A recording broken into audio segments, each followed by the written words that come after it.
Roughly 60% of the total amount of absentee ballots mailed outside of Palau are expected to be received in time for the general election, not because of delayed international mail services or Palau's once-a-week cargo service as a result of the COVID-19 pandemic lockdown. It is generally because voters failed to cast their votes and submit their ballots back in time.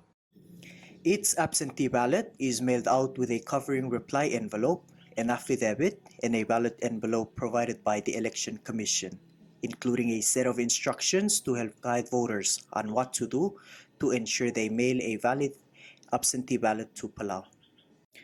Absentee ballots are historically significant to Palau's overall election outcome.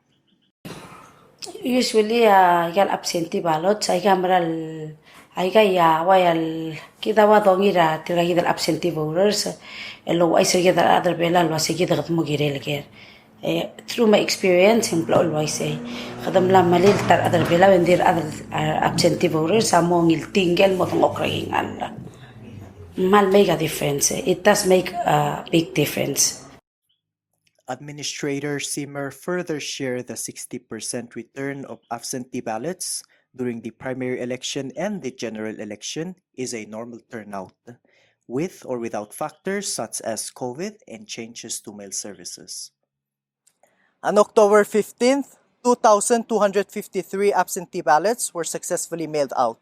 As mandated by law, the Election Commission will continue to receive requests for absentee ballots until the cutoff date of October 27th, 7 days before the election. And all absentee ballots must be received no later than November 10th in order to be valid.